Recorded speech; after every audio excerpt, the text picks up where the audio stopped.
Hi, Nate. Hey, Tom. Do you know the difference between European heaven and European hell?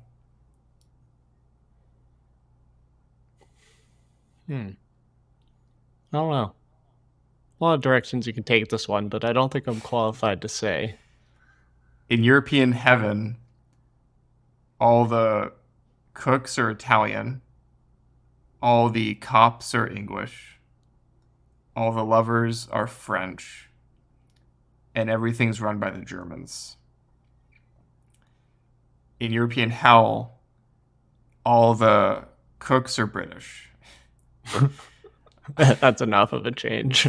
all the lovers are German, all the cops are French, and everything's run by the Italians. Seems valid. We're going to talk about some of our European friends of the pod today once we get into the AI alliance. But I think generally today, welcome to the retort, yada, yada, yada. We're going to talk about the AI alliance and the newest strength of arms in open source vibes. Mistral, a member of the alliance, maybe the EU AI Act, because that was impacted by Mistral. We're just going down this. It's like a freaking domino here. It's a meme where it's like Mistral releases a torrent link, and then we have something else. The advent of ML models, and probably Gemini, with some maybe personal touches to wrap that up. No promises on the specific order. I think the AI Alliance and open source vibes is probably the right place to start. So for Tom and the listeners, this group, I don't know what to call it, organization that has no governance structure. It's run by IBM, and it's a collection of people that are like broadly interested in advancing open source AI. What's interesting is that there's everything from like the Mass Open Cloud Alliance, yes, talking about Massachusetts, to CERN in Switzerland, and like old school things like the Red Hat enterprise for Linux, some of the hottest up and coming startups, some of the oldest tech companies that are probably trying to gain relevance again, the Cleveland Clinic, the list goes on. They're broadly joining to advance open source AI. And like, sounds Hmm. good on the surface, but like, can we all actually do something with this? Like, what is going to happen with this? Like, who's going to take charge of this group of people? Is my biggest question. Like, it's just the biggest open source vibesy thing, and we need to tell a good story in open, but I still find it so funny. Not to call them out, but why is the Cleveland Clinic involved? I don't know. Is that They because they wanted to do? be. I think that literally this just like word got around that you could sign this if you wanted to. It's like the open letters, but for institutions. Somehow AI2 didn't end up on the list, which like I'm investigating. This is my employer. But maybe there's secretly some signal there we could put on our conspiracy theory hats, but like, what does this mean? Were they like, oh, we already do open heart surgery and we're really good at that. Maybe we could do open source AI and The there's some Cleveland kind of, Clinic is a very reputable health organization for research. yeah, So yeah. like they probably are doing ML research. So that's probably why. I mean, if you look at the whole list, like I would call out the Massachusetts Open Cloud Alliance more than the Cleveland Clinic. Like, any readers that are a member of the state of Massachusetts Cloud Alliance, please chime in. We'll have you on the pod. But yeah, I dug a little bit deeper and by asking a couple of friends, and I was like, does this mean anything? I was really sussed out by the fact that IBM is running this whole thing, because there's Mm. kind of two tribes within open source ML right now. There's like the accelerationists that all bow down to Mark Andreessen. We discussed this. And then there's like the open scientist people, which I'm kind of a part of, but I kind of have to Mm. go both ways and join the accelerationists when I need to, or join the AGI people when I need to. And so it's like I asked, and I was concerned about IBM running it, essentially, as I was saying, getting back Mm. on track. And then I was like, there's no governance structure, and there's currently no plans for doing anything, which made me think maybe it's good to not be involved in this right now. Let it settle out. Join once they get their compute resources figured out. Hijack a bunch of GPUs and go off into the sunset. Any comments? What came to mind as you were speaking was this classic video. Maybe originally I saw it on Twitter, I forget, of the Foopy robot. Oh, Remember this, right? okay. We haven't introduced Foopy to the pod yet, but it's very much like in Need to bring scope. Poopy. Poopy's going to go in the show notes. So Foopy, the reason I thought of it, it was when you mentioned the Massachusetts partner, because I believe Foopy is more upstate New York. Yeah, it's from It was Albany. it's yeah, it's from the RL research group in Albany, New York, that was, I believe, proud to join the AI discourse with their new agent Foopy, which they've trained. Which Essentially, was trained. you'll see Yeah, in the video if you're listening to this. We'll share a link, but it is the most realistic humanoid robot that you will come across in your time. The uncanny valley has been optimized. We have solved the uncanny valley, yeah, and it's great. You've got to watch it's it. great. His fondness for peanut butter is always what gets me when I watch it. You know, everybody's got something. For Foopy, it's peanut butter. For us, it's open source, I guess. Yeah, I mean, we're in the advent of models right now. This is the thing that I was going to tell you, which is we're literally at like one major model a day. So, recap for people. I don't even have the energy to put all these links in the description. Recap last week, we had Gemini, big, small, and tiny, essentially. Great model. We'll talk maybe about this a little bit later.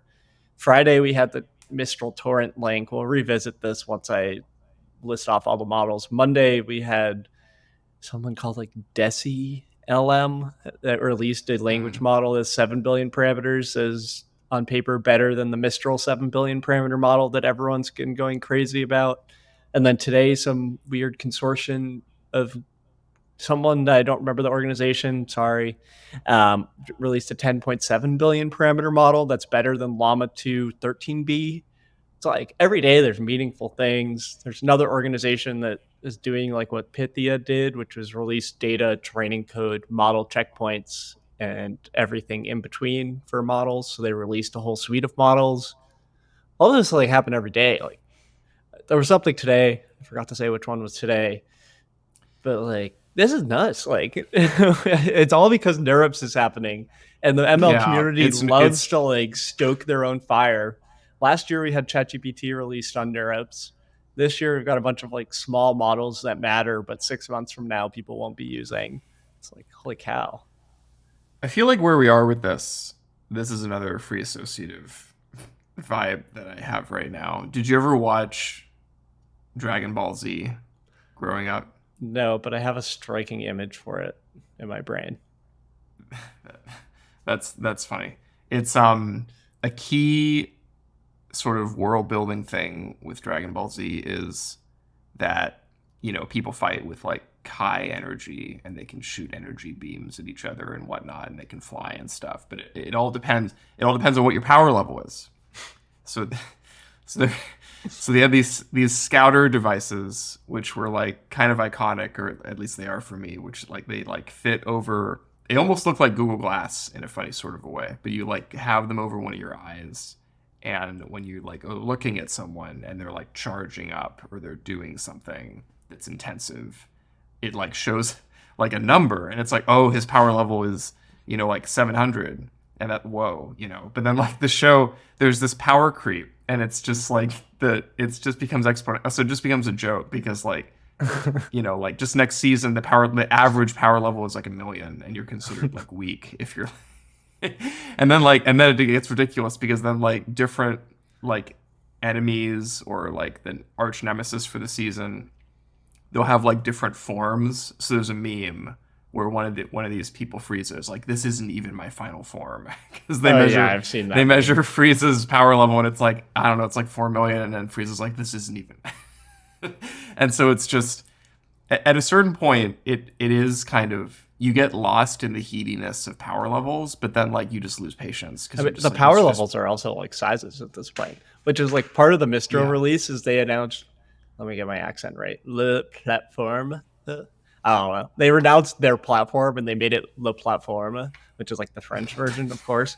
And they like backcasted all of these names onto the models. So like the model that everyone was Uh, excited about for months, like this Mistral 7B model, is now yeah. Mistral Tiny and then Mixtral. So Mixtrl is their mixture of experts model. And they're like, this is Mixtral Small.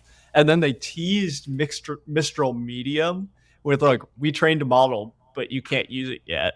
And I was just like, they can decide to go with tiny, small, medium for these large language Yeah. models. And it's like in 3 years, these will all just feel like, what are they gonna like add? They're gonna have to keep coming up with bigger and bigger names. Like the naming convention in the literature goes like it's like GPT-2, GPT-2 XL, GPT-2 XXL, and like GPT-2 XXL is actually the one that people used. It's like This the is full size literally one. It's so funny.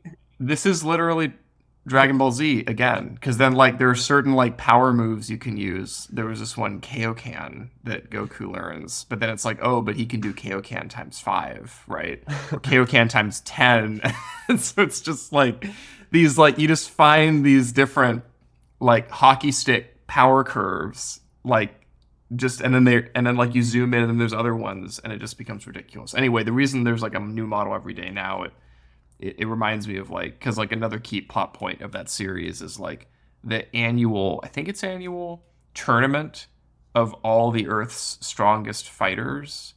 And the implication is that like they've spent the previous year in isolation training themselves and developing like some new technique. And so whenever the tournament happens, it's like, So oh my NeurIPS God, is the great model tournament.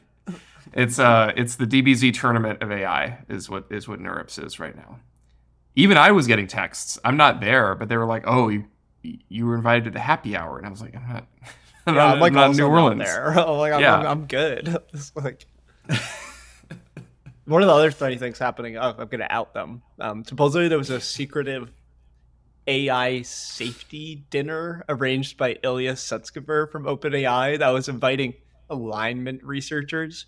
So in my circles, there was a whole bunch of text flurries about, oh, did you get invited? Did you get invited? And bro, it turns out none of us got invited. The whole thing that started the circle of when anyone invited in our like RLHF researcher circle was somebody texting and being like, are you gonna go to this? It was like, should I go? And I interpreted the should I go as yes, I got invited. And then I circled back later and I was like, bro, you're the only one that got invited to this. And he was like, oh, I was just asking the hypothetical. I was like, sick. Like, it's just another AGI brainwashed event. Was none of the reasonable researchers not at OpenAI and Anthropic that I know didn't get invited. It's like, just classic.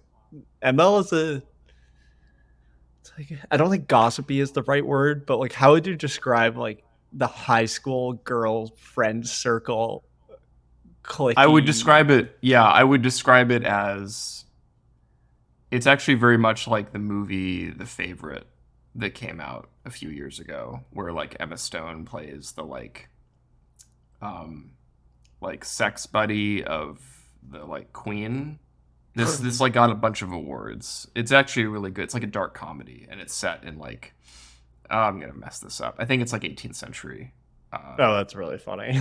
Yeah, but but all the dialogue and all of the it's like hyper modern.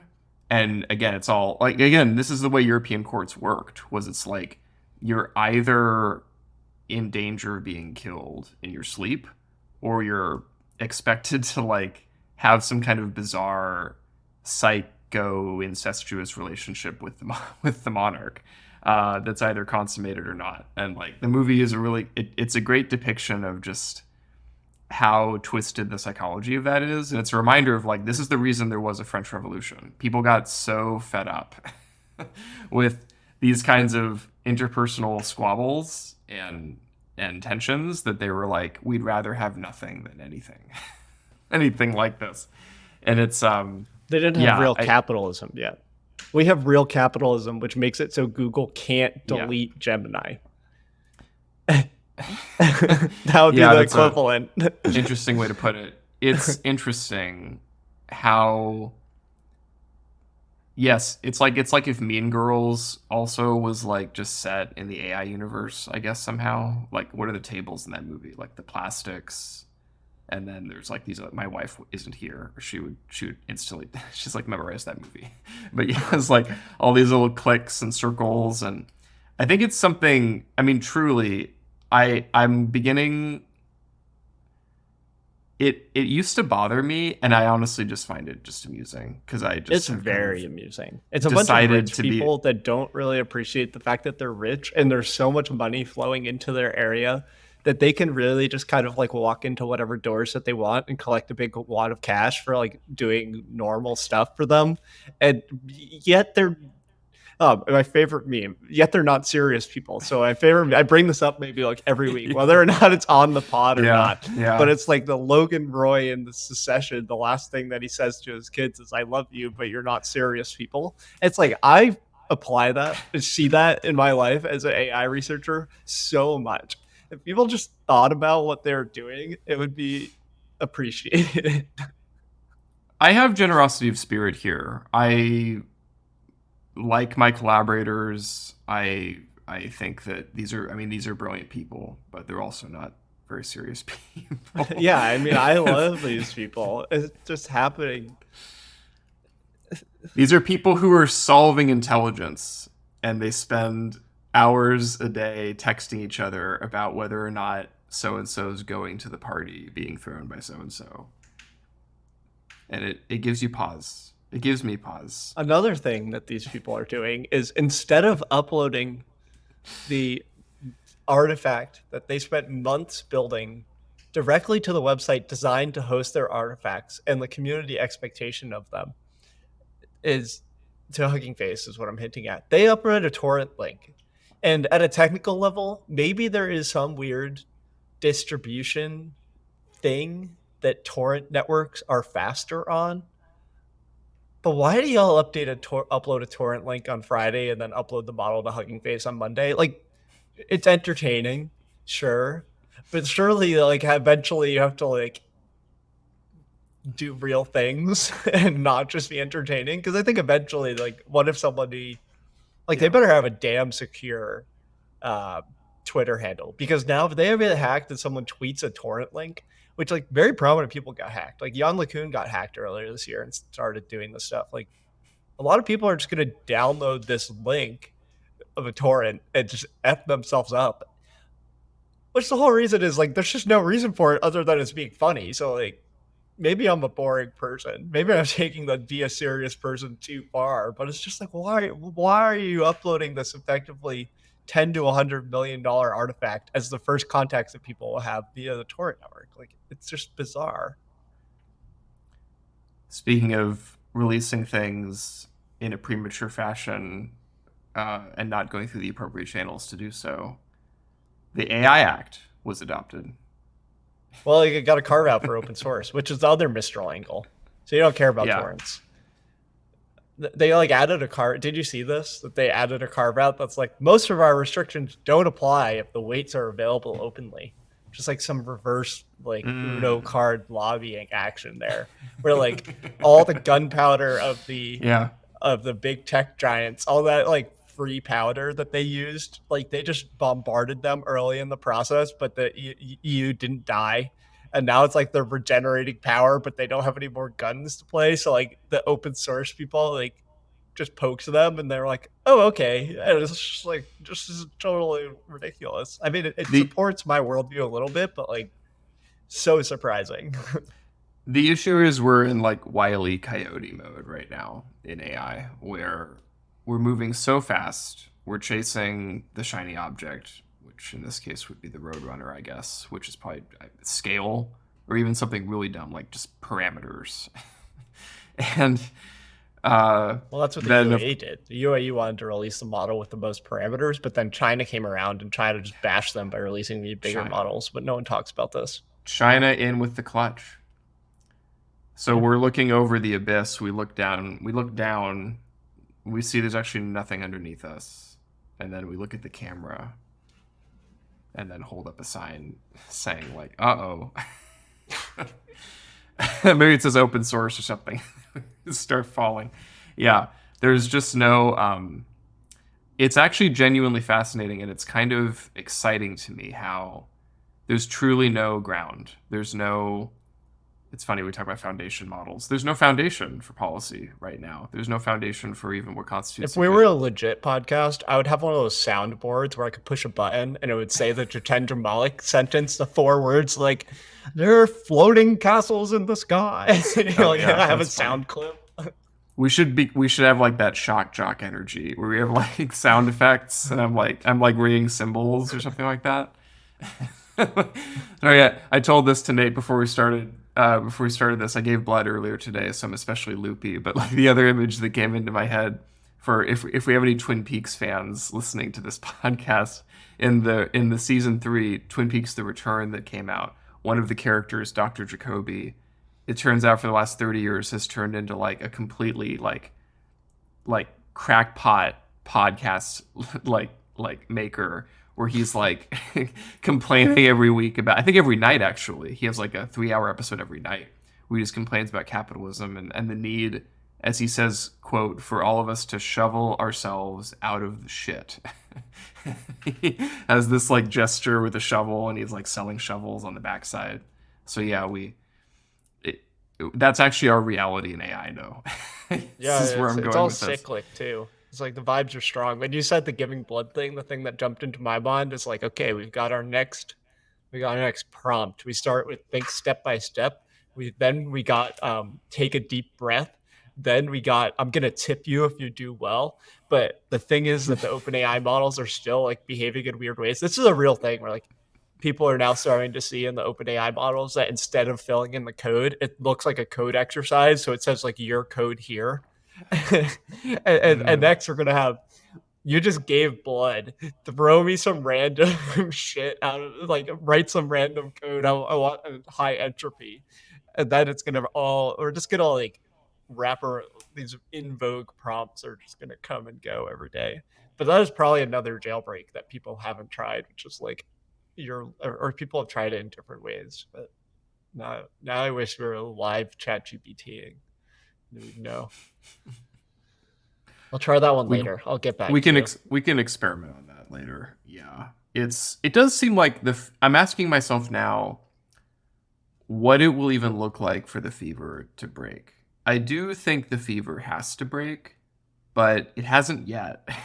And it's been now over a year since ChatGPT, and it's actually I mean, looking back on it, I mean, this is not. We'll probably do one more episode at least before the end of the year, I think. So it's not quite the full year in review, but like it's truly astonishing how um, it feels like a fever pitch right now, but this whole year has been a fever pitch. It's actually insane. The amount of energy it takes to even follow, even if you tried all of these developments, I have a you great anecdote on this line. I as someone who follows, I've been worried about Twitter dying because I won't be able to get the signal to like write my blog posts and keep this thing that I'm very committed to going. So I asked one of my friends that's part of a popular newsletter, and I asked him like, "What's your plan if Twitter goes away?" And he said something much funnier than I'm remembering. I'm pulling it up, but it's just like essentially his answer was like, "We cry." Like we can't. It's like we can't do like it just stops. Like the dance stops for a few weeks, which is the has to be in line with the how bizarre this hysteria is. It's like the information is processed via Twitter, and that it dramatically improves the rate by which everything is going.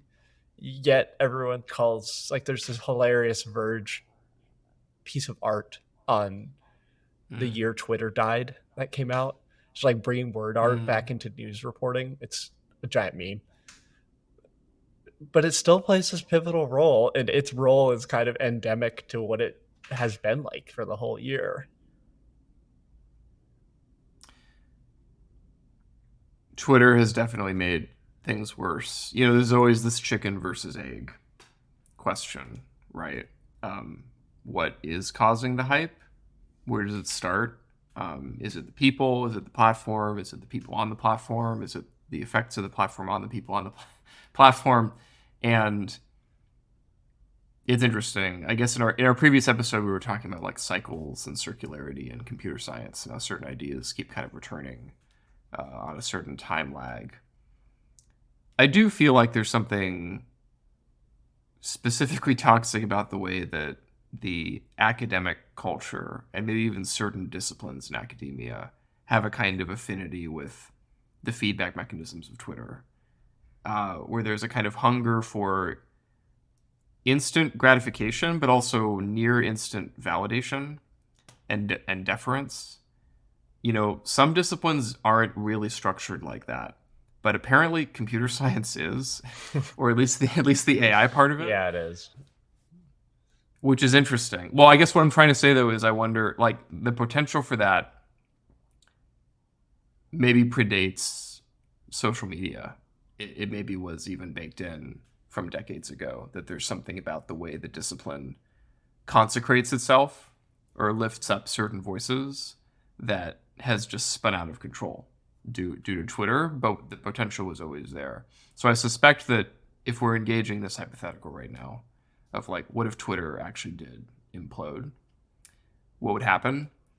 I'm not sure the toxicity really would go away, because the damage has maybe been done by this point, in part, and also because, yeah, I think that we'd have to change the incentives that certain communities already placed on themselves as part of the price of entry of being in that community, right? It's sort of like, to be a member of that community, you buy in not just to a certain set of ideas and assumptions and methods, but you implicitly buy into the criteria by which debates are had and resolved.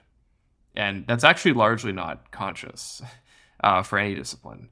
But I think we're really just kind of through a mirror darkly experiencing that when we're engaging on Twitter. I mean, just the fact, like, who cares is a new model? Who cares? Obviously, you care. Some people yes, do I know some people. I know a lot of people care. I actually a lot don't of people care. care. Yeah. I find it interesting. I want to know what is like procedurally used to generate this model, or like what a model represents and a trend of like what is best practices. But any specific model, I don't really care. I am kind of a model Luddite. I use ChatGPT. like I use the OpenAI API to generate images. Like I'm not out there. I'm a Luddite. I use ChatGPT. I'm not out there like loading some random quantized model onto my MacBook to try to understand how many tokens per second it gets and setting up a local code assistant. Like I don't care. Like I'm not that good at coding. Like I get the job done. Like there are a lot of people doing that though, and like trying to figure out what gives them a product edge and stuff like that. Those are the people that will be saddest if Twitter goes away, which is pretty funny. It's like, okay. It makes me wonder. Well, I guess to return to the AI Alliance zeitgeisty type situation, but you connected it to Mistral and these other, like, where there still is no consensus over what open source means, as I understand it. Maybe that's people implicit. have stopped calling models open source, and now everyone just says open weights, and people aren't as angry about it, which is fine. There's an acceptance of only like 2 people in the world actually doing any open source language modeling. Okay. Seems better. At least it's honest. That's good if it's shifted in that direction. I feel like there still needs to be, I mean, obviously I'm preaching to the choir by saying this to you, but there does need to be a deeper excavation of what kinds of openness matter. And it's not just about weights. It's interesting that the AI Act, I guess, is conditioning itself in many ways on that kind of transparency. Because again, I think we've also brought up this tension before between transparency and accountability. It might turn out that the most interesting norms for open source are more about accountability than they are about transparency. Because open source as a research community, as I understand it, has always had this like spirit of accountability baked into it, where there's a commitment that one researcher, regardless of whatever they happen to have shared at a given moment in time, the commitment is also, I'm going to act in good faith. And if more is requested or more context is desired for why I set this up in the way that I did, I will also, you can trust that I will provide that upon request if the request is reasonable. Like there's a reciprocity there that's a very important norm, and probably generally a very good norm. I'm trying to think of cases where I think that norm would be bad, and none are coming to mind for me right now. But it's actually interesting how I feel like that kind of reciprocity is not present in very many of these discussions. It's more like taking your cues from what you think other people think are cues worth taking kind of thing, which is not grounded in anything. I just think it's all being redefined. Like, historically, has anyone actually made a lot of money on open source software? I don't think so. Not that I know of. There's a lot of money to be made in machine learning. So if there were things that were previously done as open source principles, there's now great reason for people to no longer follow said principles to actually have some defensible business. That's kind of what it's kind of a cynical take. It seems simple enough. As I like to say, it's not cynical if it's right. Then it's just reality. Then you're just acknowledging reality. And you might be just acknowledging reality. My joke, I was going to say, Wikipedia raises some money. I donate $3.10 every month. It was their minimum every month donation. Yeah, it's recurring. Good I feel bad, but I feel like I should donate more money to things that I care about. Like what am I, a relatively high income person peddling like $10 a month of donations to Wikipedia and Signal? It's like, okay, like this is like one coffee. It's like am I virtue signaling myself by like, oh, I donate, I'm okay, but I don't know. I understand that money is a motivator. I mean, obviously it is for me. I get it. I understand it. Wikipedia is an interesting case. There was a major controversy early in Wikipedia's development. I'm going to mess up the timeline, so I apologize if anybody listening is like really up on this in a way that I'm not. I want to say it was maybe 2002 or something like that, when it wasn't clear if Wikipedia was going to be nonprofit or not. And it wasn't really clear what would it mean to grow this community and like set up this free encyclopedia. Like maybe it's free, but there are ads, I think was the big kind of question. And this decision was made very early on. Partly, I think, because of the weight of the community behind it, to keep it ad free. And that was it. Think about how different Wikipedia would be today, 20 years later, if a different decision had been made. Because think about that, right? What I think would have happened is obviously not just that there would have been ads on Wikipedia. I think that Wikipedia just would have sucked. It would have just been a place where you would never go, you'd never want to spend time. So the irony, actually, 20 years later, is that Wikipedia probably raises more money as a nonprofit than it would have if it had tried to monetize something and then grow a community based on that. Because we would have lost patience with it. It just would have turned into a shitty ecosystem of knowledge creation. I like the argument, but I'm also like I acknowledge how much money people can make on ads. I'm going to stick with it. I think it's fun. I wonder if there's any analogies to what's going on today. You're going to stick with Wikipedia, you mean? Your idea that Wikipedia makes more money as a nonprofit. What if it's Hugging Face should be a nonprofit? What if Hugging Face will make more money being a nonprofit and collecting donations from all the top ML companies than it would in revenue? That is an infernal take. That's infernal. That's seventh circle of hell. I have money on the line to be wrong on this take. Yeah. That's something that would be the nuclear bomb of like, Hugging Face should take a lesson from Jimmy Wales and become if what it really wants to do is not just be good, but to make money doing it, it should become a nonprofit. Oh, that's hilarious. Come to the retort for the investment in Vice. Man, I believe that. That's probably true. 20 years out, 20 20 years out.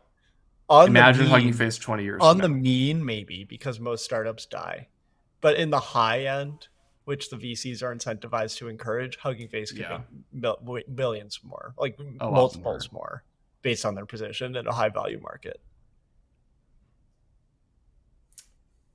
Speaking of Yeah, sad outcomes, do you want to talk about Gemini? Did you watch the Gemini demo, the controversial one? I watched parts of it, but yeah, I we should thought the talk about demo it. was great. I eventually responded. Okay, so the demo is essentially this like real time person's hand interacting and talking to the model, and it's responding, and it's great. Ha ha ha! Turns out it's fake. It's fake in a way that they prompted the model beforehand, and the prompts shown in the video are different than the prompts in reality.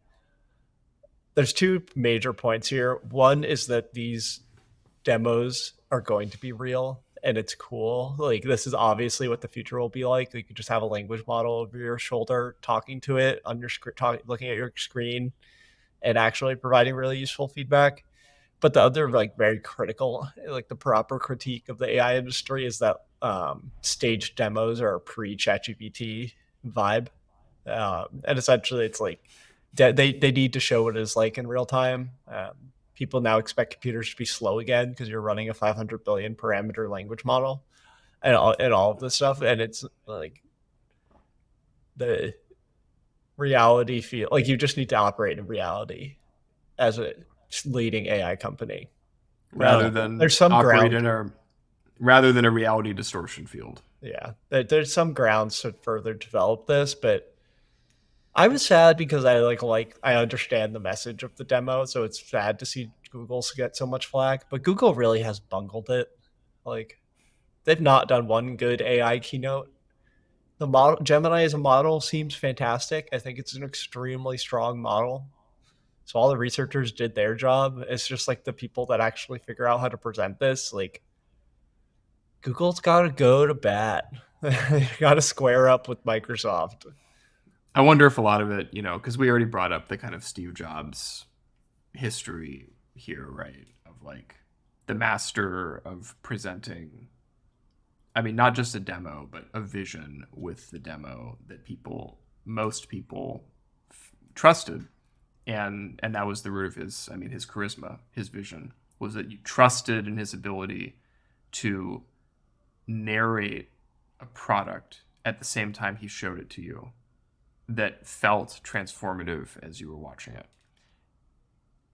It's really hard even now, like what would that even mean for generative AI when we don't really know what the limits of many of these models are, what capabilities they have or don't. They're often janky. I mean, this is an emerging genre, right? China had this was several months ago, I think, when they were trying to copy ChatGPT. They had these like janky demos of whatever it was, like whatever company it was building it, and they got flack for that. TikTok So it's like, GPT. yeah, I mean, and then of course Sam Altman thought he did a pretty good job with his his little thing, and we talked about that. But then look what happened to him, like a week later. So CEO of it's the just very, year. You still got time, CEO of the year. yeah, we're all rooting for you, Sam. Let's bring it home. Friend of the pod, right? Friend, he's a friend of He was gonna capitalism, come I on. guess. We were gonna have him on the pod that week, and then he had some other things Yeah, to deal with. I'm gonna confront him about that story that I was told in that cafe. Of like, yeah, we should get him to say actually what his number is for what he can bench press, and then like call him out on his shit, and like actually make him do it live. Okay, do it then, Sam. It's up Oh, to your number. oh gosh, probably bench more Well, than me. Did you see you've Microsoft's talked about response? benchmarks, but what can you bench press, buddy? Oh my That's gosh. This is a killer ML tweet. Someone tweet this. Everyone's talking about these benchmarks, but you all got to bench press. oh man. Microsoft at least is trying to bench press for their record. I'll explain. Like, did you see this fact? Like a few days after Gemini came out, and Gemini Ultra has like the highest MMLU benchmark, which is a relatively hard benchmark to game. And they like a few days Yeah. later, a Microsoft plot came out, and it was like, we beat it with this complicated prompting technique. Did you see this? I saw it somewhere. Yeah. Did you immediately jump to the scientific conclusion of what happens if they prompt GPT-4 like this, or if they Yeah. prompt Gemini like this? Because they're like comparing GPT-4 with fancy techniques to Gemini out of Gemini's number in the report, and it's like, would you have thunk that you need to prompt Gemini the same way as you prompt GPT-4? It's like, it's not scientific. And I wrote a post about this because I wanted to make a meme about it. I made the meme, and then the way you do blogging is you start with the meme and then you write the post, because the meme is the most important part. But essentially, like, this is from a paper announced 2 weeks earlier on like studying the general AI capabilities of GPT-4 in medicine. And then it was posted by the chief science officer, Eric Horvitz, who's he's very reputable at Microsoft. I met him. Which is like the blog post was like the power of prompting, which was also before Gemini. And then the Gemini paper came out, and then Microsoft released a second blog post that was like further studies on the power of prompting, which is where this figure came from, comparing Gemini to GPT-4, because it wasn't in the paper. It's like nominally a blog post about a paper, which is why everyone's talking about med prompter. But like, that figure's not in the paper. It's literally just an add-on to be like, we're doing the score dick measuring contest of big tech company games, and it's just like, who decides that these things are good? It's just silly. You know, it's funny. I was just reflecting, talking about demos. The alchemists were famous in late medieval Europe for giving demos, and that was actually how they won their credibility. So, like, there's a famous example of this. I believe it was Robert Boyle, who, you know, great name for an alchemist. Holy cow! Boyle, I believe is how you spell that. He, I believe, is most famous for the ideal gas law, and like he did a lot of studies of, you know, how it is you can understand fluids and gases under pressure, and he did important early experiments and got important experimental results along those lines. And, you know, he gave presentations, as you do, to the Royal Society of like, hey, I found this thing, I found that thing, and people were like, sure you did, Robert. It's fine. I mean, you that's just your opinion, right? And he was like, no, but you know what I can do is I've conquered air. Let me show you what I can do. And so what he did, he took a sphere, I think it was a wooden sphere, and he had two halves of it, put them together, and he like sucked almost all of the air out of the sphere. You know, he kind of like, he constructed a kind of artificial vacuum. And then he hooked up two, I don't know why I'm remembering this right now, but I'm pretty sure this is true. He hooked up two horses to pull the sphere in opposite directions. They were like whipping these horses, like really like talk about horsepower. These things were like, you know, braying and shit. And like he, like in front of the Royal Society, he was like, look at this. They can't do it. They can't break it. Look at what I've done. And so the horses like collapse out of exhaustion after several minutes of trying to split this thing apart. And then he like unhooks it. And then he's like holding it. And then like he holds, and I don't know why I know this, but he held it behind him. And he was like, I am now introducing air but through my special method. But it was really just that there was like a hinge on it. So you like just could move it. So like it just opened the vacuum. So nominally he reduced the volume and the pressure. Well, the pressure went down. And so like reduced the volume. So it's not. He's like, while he's presenting this, he's like, and this is how vacuums work, and this is yada yada yada. And then like while the air is like, you know, returning to the inside of this, and he takes it back out in front of him, and then just effortlessly he's like, boom. It just comes apart. Everybody claps. Everyone's like, oh my god, this guy's a genius. That was amazing. Because he demonstrated this experimental result in real time, and people got intuition for how transformative that was. You could immediately imagine all sorts of applications for it. And, you know, so there was stagecraft to it. You know, he had to be almost as much a magician and a storyteller as he was a scientist.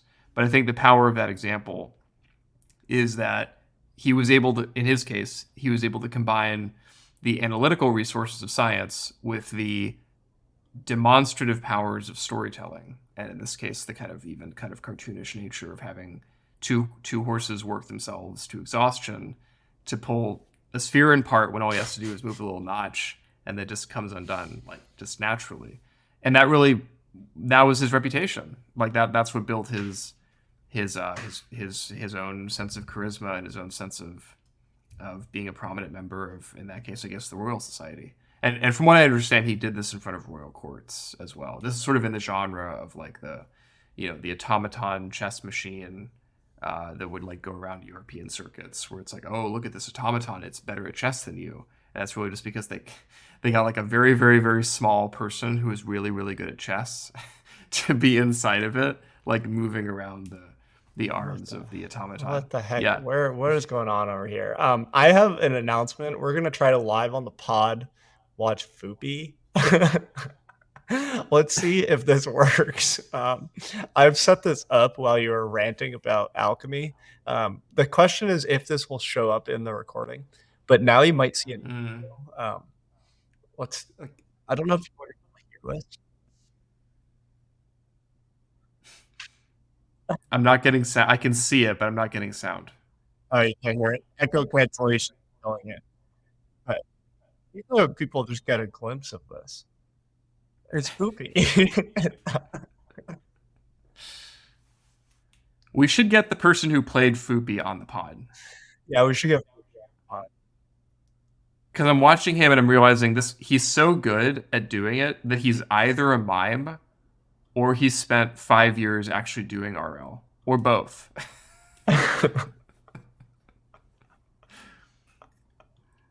Yeah.